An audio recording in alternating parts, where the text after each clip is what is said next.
प्यारे बच्चों, आज हम कक्षा छठी विषय हिंदी के पाठ 6 पार नज़र के का अध्ययन करेंगे। यह इस प्रकार है। वह एक सुरंगनुमा रास्ता था। आम आदमी के लिए इस रास्ते से होते हुए जाने की मनाही थी, लेकिन छोटू ने एक दिन अपने पापा का सिक्योरिटी पास लिया और जा पहुंचा सुरंग में। फिर क्या हुआ?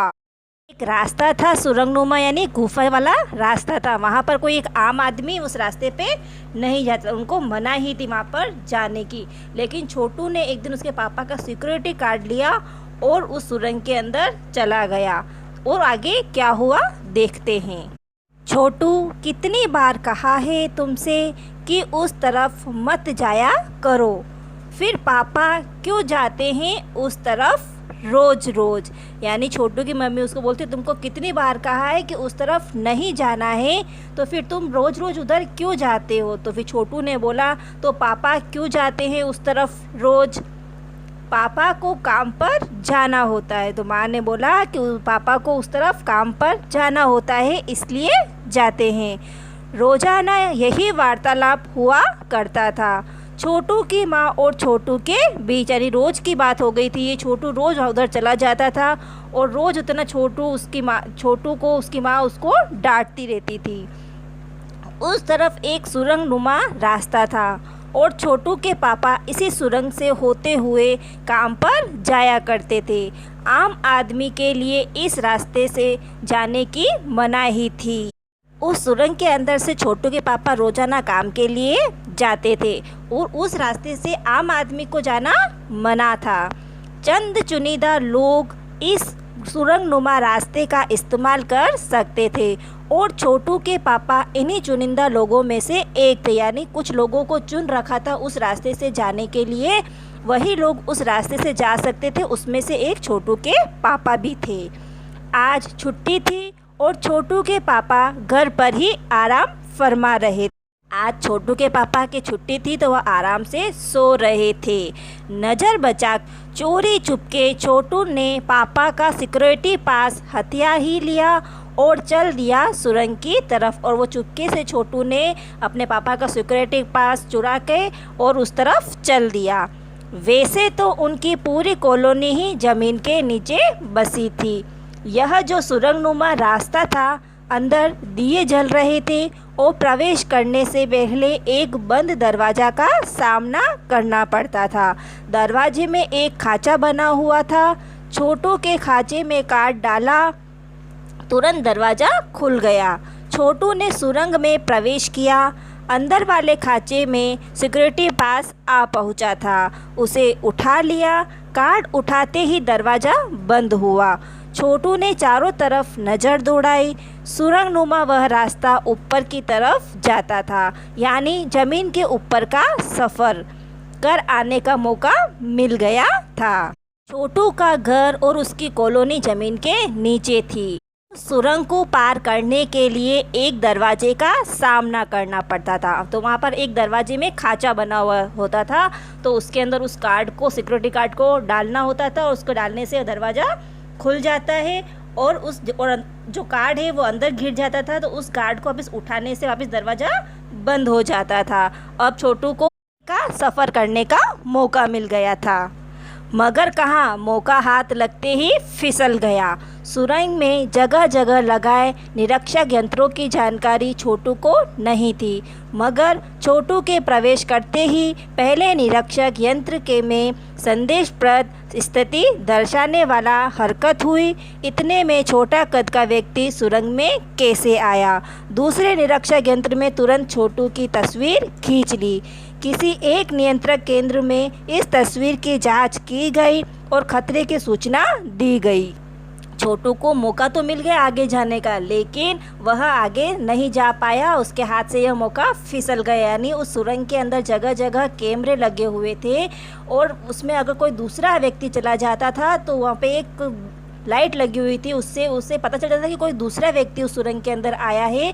तो उनकी जानकारी उनको मिल गई और अगले ही जैसे आगे बढ़ा तो उस कैमरे में उस छोटू की तस्वीर सामने आ गई और वहाँ के आदमियों ने उसको पकड़ लिया।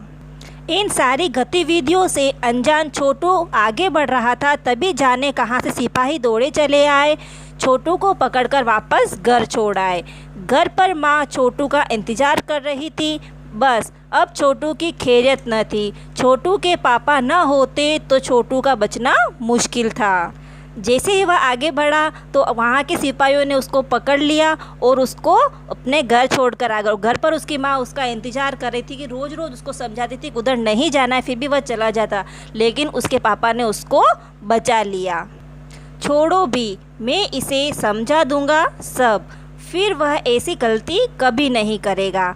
पापा ने छोटू को बचा लिया। बोले, छोटू, मैं जहाँ काम करता हूँ न वह क्षेत्र ज़मीन के ऊपर है, आम आदमी वहाँ नहीं जा सकता क्योंकि वहाँ के माहौल में जी ही नहीं सकते। तो छोटू को उसके पापा समझा रहे हैं वहाँ पर कोई भी दूसरा नहीं जा सकता है, जो काम करता है वही जाता है और वह क्षेत्र ज़मीन के ऊपर है।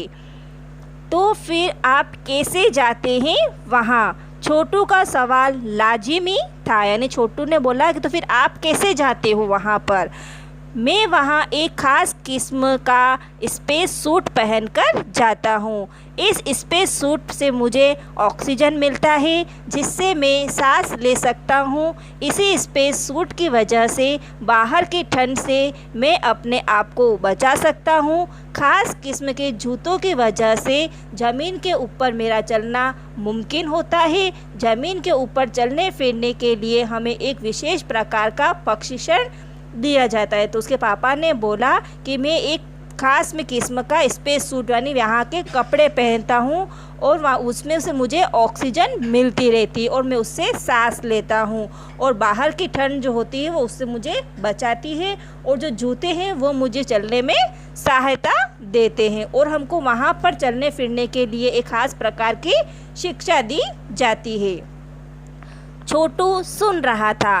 पापा आगे बताने लगे, एक समय था जब अपने मंगल ग्रह पर सभी लोग ज़मीन के ऊपर ही रहते थे, बगैर किसी तरह के यंत्रों की मदद के, बगैर किसी खास किस्म की पोशाक के। हमारे पुरखे ज़मीन के ऊपर रहा करते थे, लेकिन धीरे धीरे वातावरण में परिवर्तन आने लगा। कई तरह के जीव धरती पर रहा करते थे, एक के बाद एक सब मरने लगे। इस परिवर्तन की जड़ में था सूरज में हुआ परिवर्तन। सूरज से हमें रोशनी मिलती है, उष्णता मिलती है, इन्हीं तत्वों से जीवों का पोषण होता है। सूरज में परिवर्तन होते ही यहाँ का प्राकृतिक संतुलन बिगड़ गया। प्रकृति के बदलते हुए रूप का सामना करने में यहाँ के पशु पक्षी, पेड़ पौधे, अन्य जीव अक्षम साबित हुए। केवल हमारे पूर्वजों ने इस स्थिति का सामना किया। ये सारी बातें छोटू सुन रहा था और उसके पापा उसको आगे बता रहे हैं। एक समय ऐसा था जहाँ पर पहले सभी लोग मंगल ग्रह पर रहते थे, बगैर किसी यंत्रों की सहायता से, बिना किसी अलग पोशाक से, और जो हमारे पूर्वज थे वह ज़मीन के ऊपर रहते थे। लेकिन वातावरण में परिवर्तन आने से कारण यह सब परिवर्तन हो गया, यानी सूरज में परिवर्तन हुआ, प्राकृतिक संतुलन बिगड़ गया और प्रकृति के बदलते हुए रूप का सामना वह नहीं कर पाए। केवल हमारे पूर्वजों ने इस स्थिति का सामना किया। अपने तकनीकी ज्ञान के आधार पर हमने ज़मीन के नीचे अपना घर बना लिया। ज़मीन के ऊपर लगे विभिन्न यंत्रों के सहारे हम सूर्य शक्ति, सूर्य की रोशनी और गर्मी का इस्तेमाल करते आ रहे हैं। उन्हीं यंत्रों के सहारे हम यहाँ ज़मीन के नीचे जी रहे हैं। यंत्र सुचारू रूप से चलते रहे, इसके लिए बड़ी सतर्कता बरतनी पड़ती है। मुझे जैसे कुछ चुनिंदा लोग इन्हीं यंत्रों का ध्यान रखते। तो उसके पापा ने उसको बोला कि जब ये परिवर्तन हुआ उसके बाद से हम ज़मीन के नीचे रहने लगे। ज़मीन के ऊपर विभिन्न यंत्रों के सहारे हम सूर्य शक्ति और सूरज की रोशनी और गर्मी का इस्तेमाल कर रहे हैं। इन्हीं यंत्रों के सहारे हम ज़मीन के नीचे रह रहे हैं। यंत्र सुचारू रूप से चलते रहे, इसके लिए हमें बहुत सतर्कता बरतनी पड़ती है और ऐसे काम करने के लिए कुछ चुनिंदा लोगों को ही यहाँ पर रखा है। बड़ा हो जाऊंगा मैं भी यही काम करूंगा। छोटू ने अपनी मंशा जाहिर की। तो छोटू ने बोला जब मैं बड़ा हो जाऊंगा तो मैं भी यही काम करूंगा। बिल्कुल, मगर उसके लिए खूब पढ़ना होगा। माँ और पापा की बात सुननी होगी, माँ ने कहा। तो माँ ने कहा बिल्कुल बनना, लेकिन उसके लिए पहले खूब पढ़ना होगा और माँ और पापा की बात को सुनना होगा। दूसरे दिन छोटू के पापा काम पर चले गए। देखा तो कंट्रोल रूम का वातावरण बदला बदला सा था। शिफ्ट खत्म कर घर जा रहे स्टाफ के प्रमुख ने टीवी स्क्रीन की तरफ इशारा किया। स्क्रीन पर एक बिंदु झलक रहा था। वह बताने लगा यह कोई आसमान का तारा नहीं है, क्योंकि कंप्यूटर से पता चल रहा है कि यह अपनी जगह अडिग नहीं रहा है। पिछले कुछ घंटों के दौरान इसमें अपनी जगह बदल ली है। कंप्यूटर के अनुसार यह हमारी धरती की तरफ बढ़ता चला आ रहा है। दूसरे दिन उसके पापा काम पर चले गए और वहाँ पे जाके देखा तो कंट्रोल रूम का वातावरण बिल्कुल अलग अलग लगा हुआ था। सभी अपनी शिफ्ट का यानी अपने अपने पारी का काम करके वहाँ पर जाने लगे। जैसे ही जाने लगे तो टीवी स्क्रीन के ऊपर इशारा किया तो वहाँ पर एक बिंदु दिख रहा था। तो वो बिंदु कोई आसमान का तारा नहीं था, वहाँ पर कोई दूसरी चीज़ आ गई थी, उसके बारे में बता रहा था। अंतरिक्ष यान तो नहीं है, छोटू के पापा ने अपना संदेह प्रकट किया। संदेह हमें भी है, आप अब इस पर बराबर ध्यान रखिएगा। छोटू के पापा सोच में डूब गए। उन्होंने सोचा कहीं यह अंतरिक्ष यान तो नहीं है। छोटू के पापा ने अपना वहाँ पर संदेह प्रकट किया तो उन्होंने बोला कि आप इस पर ज़रूर ध्यान रखना, और उसके पापा सोच में डूब गए। क्या सचमुच अंतरिक्ष यान होगा? कहाँ से आ रहा होगा? सौर मंडल में हमारी धरती के अलावा और कौन से ग्रह पर जीवों का अस्तित्व होगा? कैसे हो सकता है? और अगर होगा भी तो क्या इतनी प्रगति कर चुका होगा कि अंतरिक्ष यान छोड़ सके? वैसे तो हमारे पूर्वजों ने अंतरिक्ष यानों उपग्रहों का प्रयोग किया था, मगर अब हमारे लिए यह असंभव है। उसके लिए आवश्यक मात्रा में ऊर्जा तो हो। काश इस नए मेहमान को नज़दीक से देखा जा सकता। हाँ, मगर वह इसी तरह आ रहा होगा तब तो यह संभव हो सकेगा। देखे, यानी उसके पापा सोच में डूब गए। क्या यह सचमुच अंतरिक्ष यान है? अगर ये अंतरिक्ष यान है तो ये कहाँ से आ रहा होगा? सौर मंडल में हमारी धरती के अलावा और कौन से ग्रह हैं जो जीवों का अस्तित्व होगा? यह कैसे हो सकता है? अगर होगा तो क्या ये प्रगति कर चुका होगा? तो उनके मन में बहुत तरह तरह के सवाल उभर रहे थे। अब अंतरिक्ष यान से एक यांत्रिक हाथ बाहर निकला। हर पल उसकी लंबाई बढ़ती ही जा रही थी।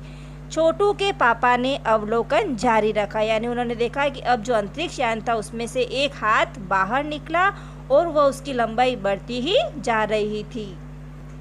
कॉलोनी की प्रबंध समिति की सभा बुलाई गई थी। अध्यक्ष भाषण दे रहे थे।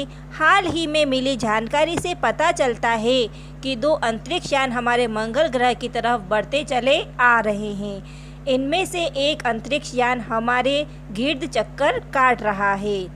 कंप्यूटर के अनुसार ये अंतरिक्ष यान नज़दीक के ही किसी ग्रह से छोड़े गए हैं।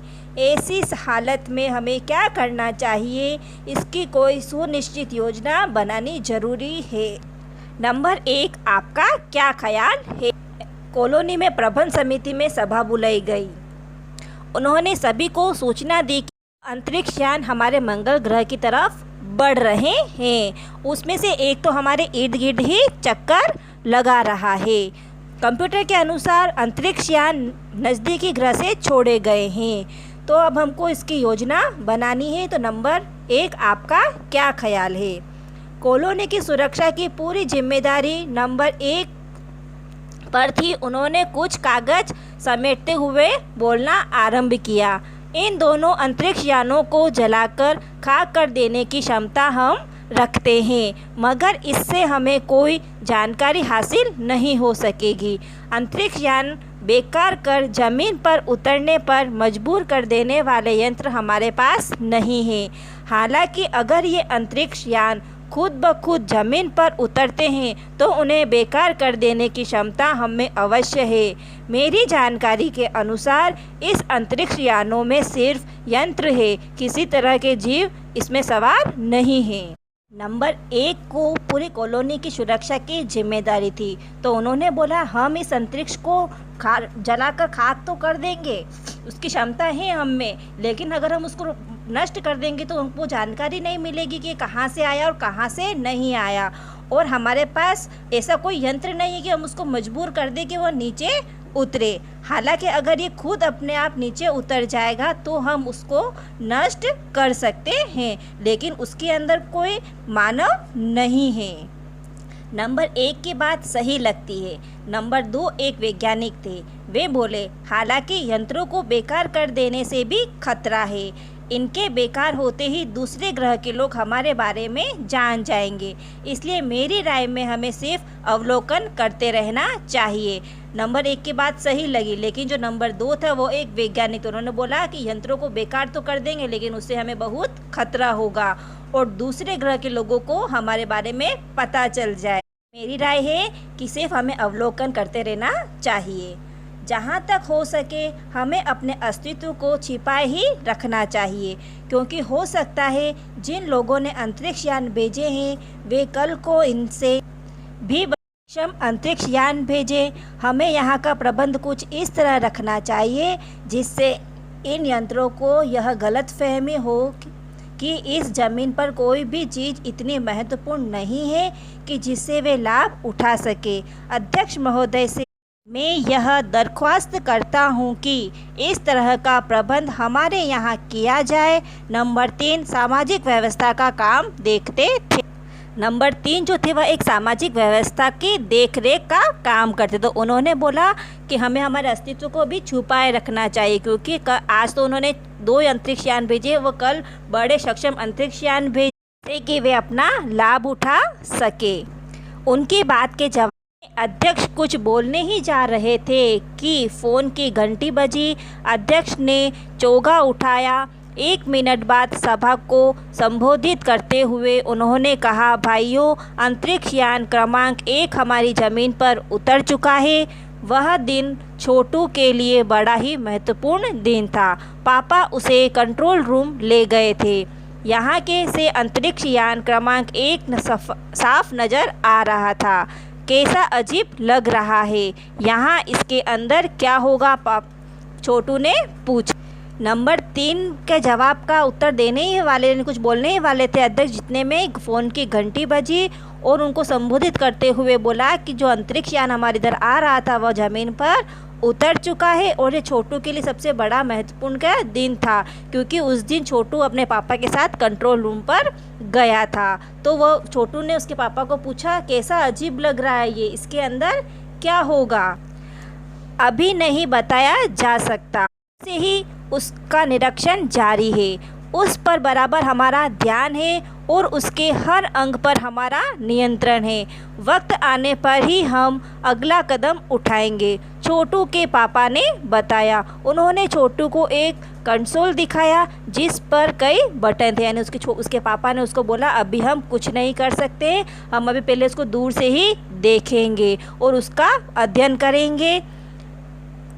वक्त आने पर हम उसका अगला कदम उठाएंगे। उन्होंने छोटू को एक कंसोल दिखाया जिस पर बहुत सारे बटन थे। अब अंतरिक्ष यान से एक यांत्रिक हाथ बाहर निकला। हर पल उसकी लंबाई बढ़ती जा रही थी। वह शायद जमीन तक पहुंचकर मिट्टी उखेड़ लेना चाहता था। सब लोग स्क्रीन पर दिखाई दे रही अंतरिक्ष यान की इस हरकत को ध्यान में देख रहे थे। सिवा एक के उसका ध्यान कहीं और ही था, यानी जो अंतरिक्ष यान था उसमें से एक हाथ बाहर निकला और वह उसका हाथ लंबाई में बढ़ता ही जा रहा था। शायद वह जमीन की मिट्टी लेना चाहता था। सबका ध्यान उधर था, लेकिन एक को छोड़कर। छोटू का सारा ध्यान कंसोल पैनल पर। कंसोल का एक बटन दबाने से अपनी इच्छा को वह रोक नहीं पाया। वह लाल लाल बटन उसे बरबस अपनी तरफ खींच रहा था, यानी छोटू का जो ध्यान था उस कंसोल के ऊपर था और जो कंसोल के ऊपर लाल कलर का जो बटन था उसको वो दबाना चाहता था। और सहसा खतरे की घंटी बजी। सबकी निगाहें कंसोल की तरफ मुड़ी। पापा ने छोटू को अपनी तरफ खींचते हुए एक झापड़ रसीद कर दिया और लाल बटन को पूर्व स्थिति में ला रखा। और क्या करा, छोटू ने उस लाल बटन को दबा दिया और उसके पापा सब ने कंसोल की तरफ देखा तो छोटू के पापा ने छोटू को एक थप्पड़ मारा और उस बटन को वापस पहले वाली स्थिति में रखा। मगर उस तरफ अब अंतरिक्ष यान के उस यांत्रिक हाथ की हरकत सहसा रुक गई थी। यंत्र बेकार हो गया था, यानी जो यंत्र था उसमें से जो हाथ बाहर निकल रहा था उस छोटू के लाल बटन दबाने से वह हाथ बढ़ना रुक गया। उधर पृथ्वी पर national aeronautics and space administration NASA द्वारा प्रस्तुत वक्तव्य ने सबका ध्यान अपनी तरफ आकर्षित कर लिया। मंगल की धरती पर उतरा हुआ अंतरिक्ष यान वाइकिंग अपना निर्धारित कार्य कर रहा है। हालांकि किसी अज्ञात कारणवश अंतरिक्ष का यांत्रिक हाथ बेकार हो गया है। नासा के तकनीशियन इस बारे में जांच कर रहे हैं तथा इस यांत्रिक हाथ को दुरुस्त करने के प्रयास भी जारी है। इसके कुछ ही दिनों बाद पृथ्वी के सभी प्रमुख अखबारों में छापा नासा के तकनीशियनों को रिमोट कंट्रोल के सहारे वाइकिंग को दुरुस्त करने में सफलता मिली है। यांत्रिक हाथ ने अब मंगल की मिट्टी के विभिन्न नमूने इकट्ठे करने का काम आरंभ कर दिया है। पृथ्वी के वैज्ञानिक मंगल की इस मिट्टी का अध्ययन करने के लिए बड़े उत्सुक थे। उन्हें उम्मीद थी कि इस मिट्टी के अध्ययन से इस बात का पता लगाया जा सकेगा कि क्या मंगल ग्रह पर भी पृथ्वी की ही तरह जीव सृष्टि का अस्तित्व है। यह प्रश्न आज भी एक रहस्य है। मंगल ग्रह की ओर जो अंतरिक्ष यान आ रहा था वह बेकार हो गया था और नासा के तकनीशियन इसकी जांच कर रहे हैं और कुछ दिनों बाद ही पृथ्वी पर सभी अखबारों में छप गया था कि नासा के तकनीशियनों ने उस कंट्रोल रिमोट के सहारे उस यंत्र को दुरुस्त कर दिया है और सभी इसकी जांच में लग गए हैं कि मंगल ग्रह के में भी पृथ्वी की तरह जीव सृष्टि की अस्तित्व है। यह प्रश्न आज भी एक रहस्य है। तो बच्चों, हमारा आज का अध्ययन यहीं पर समाप्त होता है। आज का गृह कार्य इस प्रकार है। पाठ 6 पार नज़र के इस पाठ में आए हुए कठिन शब्दों को 3-3 बार लिखना। धन्यवाद।